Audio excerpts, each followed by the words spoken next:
Hello dear students, welcome back to physics class. In the last session we have studied electric current in conductors, conventional current, electron current, and also we have studied about current density. So electric current in conductors, mainly here we are concentrating on solid conductors, that is metals. In the metal, free electrons or valence electrons are the charge carriers.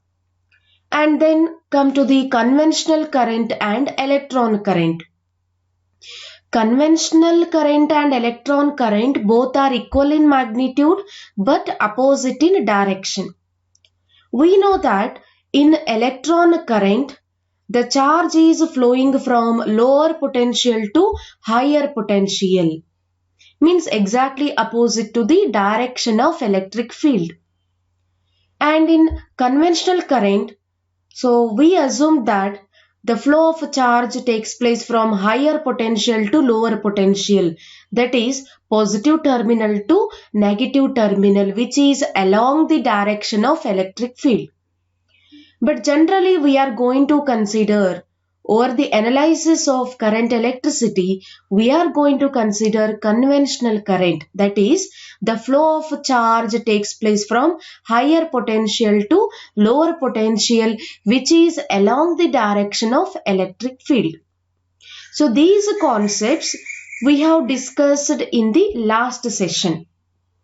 Today I am going to discuss what is potential difference. You have studied electric potential energy in the previous chapter, that is electric potential and capacitance. So in that chapter you have studied what is electric potential energy. Now today I am going to discuss what is potential difference. So before going to study about Ohm's law, first we have to know what is electric potential energy and what is a potential difference. Now let us start the class. Let us observe these three pictures. In the first picture, let us imagine we have two beakers, beaker 1 and this is beaker 2, filled with equal amount of water, and they are connected to each other by a pipe at the bottom. If you observe these two beakers for few seconds, do you think the water will flow from one beaker to another? No. You will see that water in both the beakers is as same as before, and there is no flow of water from one beaker to another. Right? Now, without changing the amount of water in any of the beaker, can you make water flow from beaker 2 to beaker 1? Is it possible? Understand my question again. You need to make water flow from beaker 2 to beaker 1. But you are not allowed to change the amount of water in any of the beaker. So you can't add or remove the water from any of the beakers. So then how will you do it? It's very easy.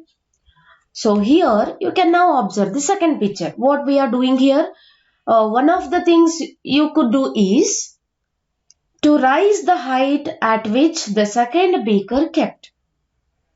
Once it rises at a certain height, then the water will flow from beaker 2 to beaker 1.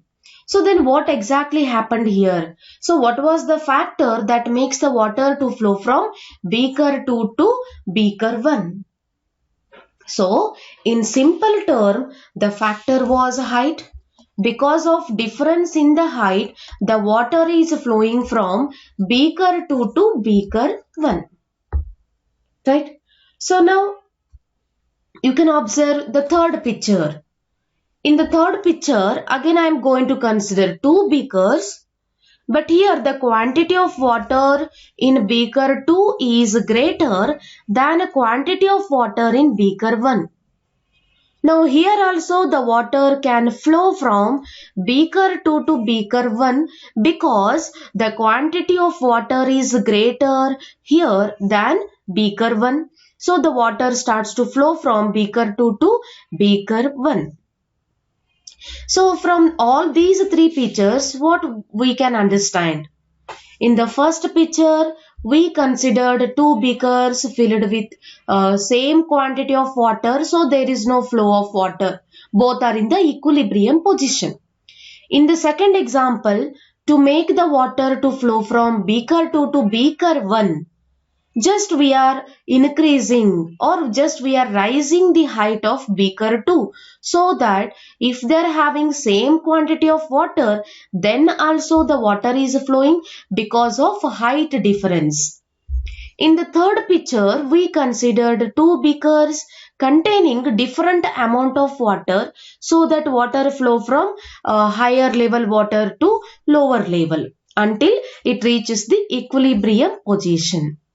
So from these three pictures, we can understand that if there is a height difference, then the water can flow. It is all because of height difference.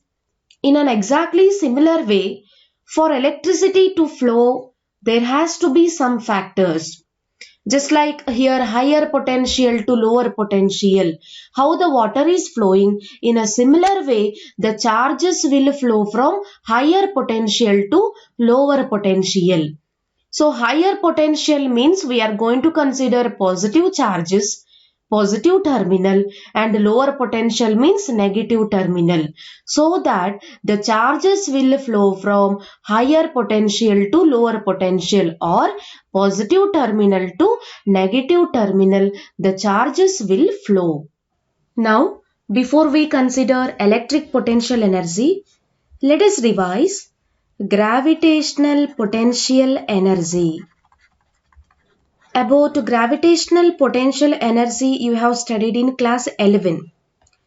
So it is easy to understand electric potential energy with the help of this example. Here I am going to consider a very tall building. Now let us imagine you are taking a ball and moving in upward direction. When you are moving in upward direction, now it is exactly opposite to gravitational field because you are moving in upward direction. So when you are moving opposite to the gravitational field, then certain amount of work has to be done. So work means we know that force into displacement. That extra work has to be done because you are moving opposite to the gravitational field. When you are moving in upward direction to reach the top of the roof, and that extra work is stored as potential energy in the ball. So when you reach the top of the roof, here at this point, the ball is having high potential, and the bottom of the building it is having low potential, or the ground is almost having zero potential. When you are taking the ball and moving in upward direction, it is exactly opposite to the gravitational field. So extra work has to be done. That extra work is stored as potential energy in the ball. Now you are in the top of the roof. At this point, here it is having high potential and the ground or bottom of the building is having low potential. Now, when you release that ball from top of the building, easily that ball starts to move and it reaches the ground level. So here, the ball can easily move from higher potential to lower potential. But when you are taking the same ball from lower potential to higher potential, extra work has to be done, and that work is stored as potential energy in the ball. Now, in a similar way, when the same example is applied to electric charge.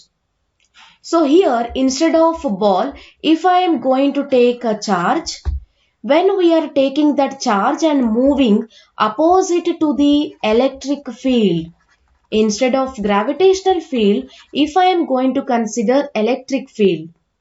So when we are taking that charge opposite to the electric field, again extra work has to be done, and that work is stored as electric potential energy in the charge. Now let us consider a positive charge which is kept inside the electric field. You can see here, so this is having positive charges. So we can take it as a positively charged plate and having high potential. And this plate has excess of electrons. So we can take it as a negative plate having low potential. So now this positive charge is kept inside this electric field. So you can observe the direction of electric field lines. The direction of electric field lines are from positive to negative plate. So we know that positive charges has outward direction and negative charges has inward direction for electric field lines. Now, so this indicates the direction of electric field lines. Now, I want to move this positive charge from negative plate to the positive plate. See here, so this positive charge is very close to negative plate. So there is a force of attraction. But now I want to move this positive charge towards the positive plate. When we are moving towards the positive plate, so these two are like charges, so that there is a force of repulsion. So when we are moving this positive charge towards the positive plate, the certain amount of work has to be done because it is against the direction of electric field lines. So when we are moving this positive charge against the direction of electric field line, so the certain amount of work has to be done.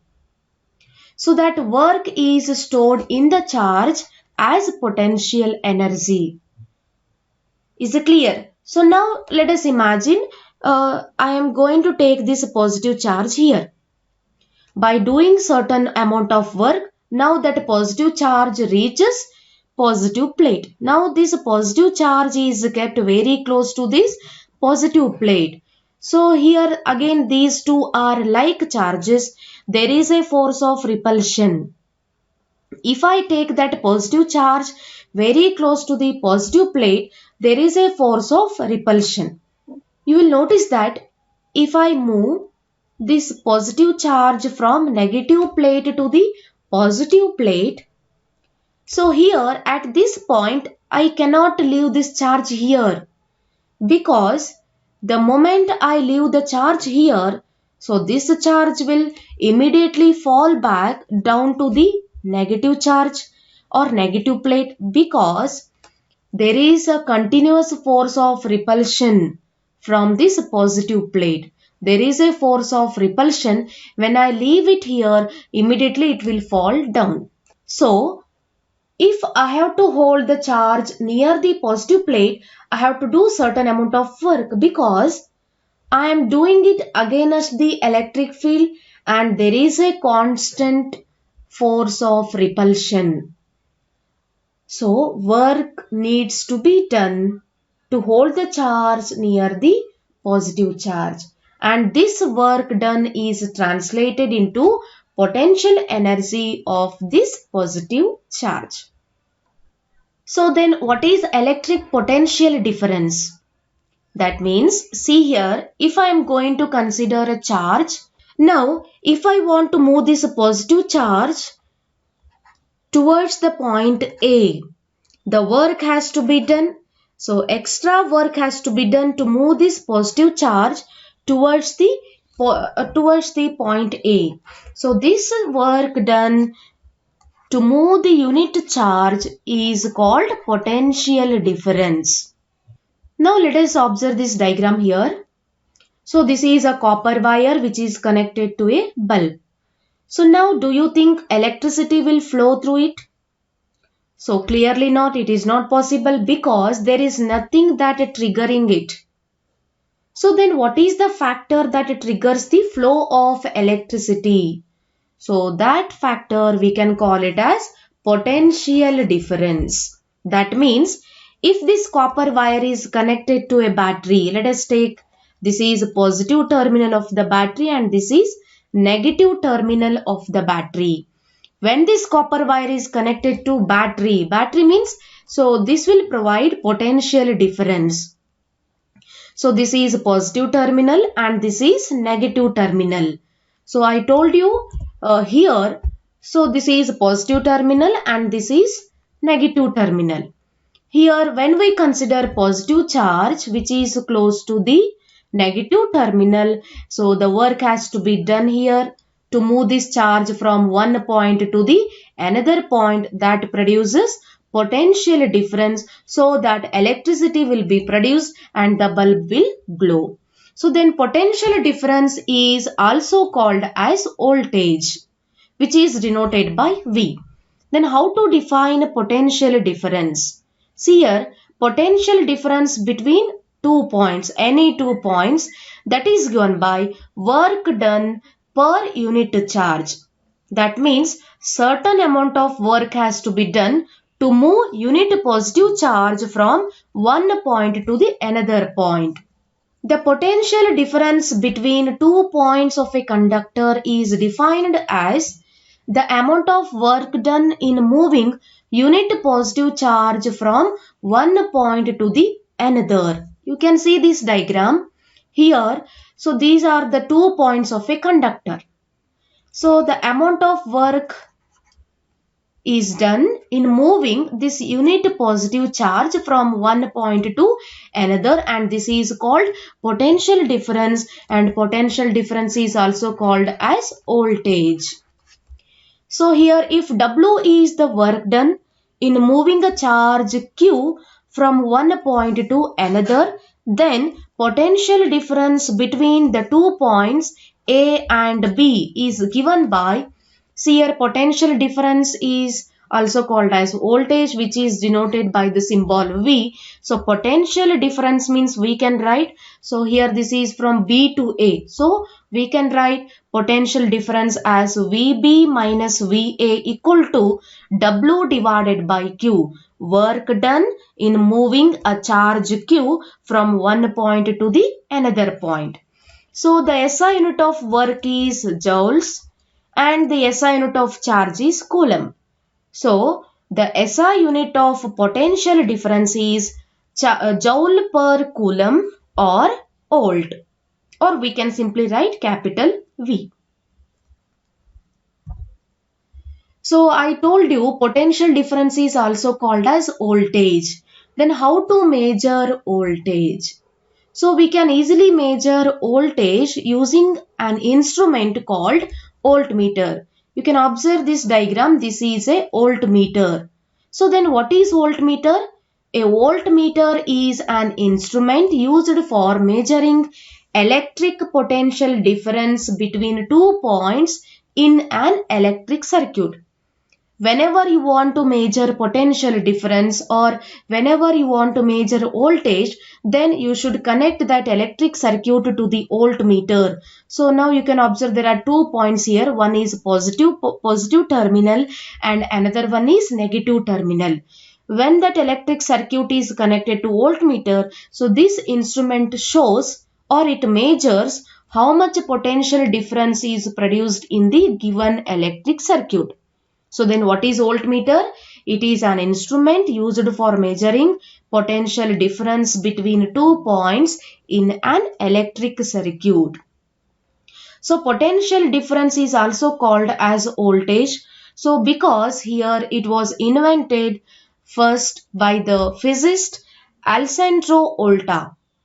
See here, Volta is credited with invention of the first electrical battery, that is voltaic pile. The term volt was named honor of Volta. Volta's revolutionary invention started with a twitching frog leg. See here, so potential difference was invented by the physicist Alessandro Volta. So potential difference is also called as voltage. Voltage is measured with the help of an instrument, that is voltmeter. So this is all about potential difference. So then how to define 1 volt? We know that potential difference SI unit is volt or joule per coulomb. Suppose 1 joule of work is done in moving 1 coulomb of charge. Substitute here 1 joule of work is done in moving a 1 coulomb of charge. Then we will get the value potential difference VB minus VA equal to 1 volt. Then how to define 1 volt? The potential difference between 2 points is said to be 1 volt if 1 joule of work is done in moving 1 coulomb of charge between the 2 points. So this is the definition of 1 volt.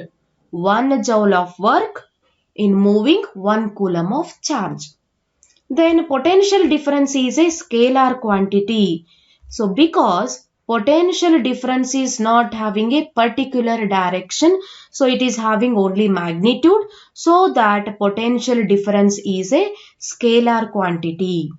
So in today's class we have studied what is electric potential energy, what is electric potential difference, which is also called as voltage. We defined potential difference, its equation and SI unit. At last we defined voltmeter and definition of 1 volt.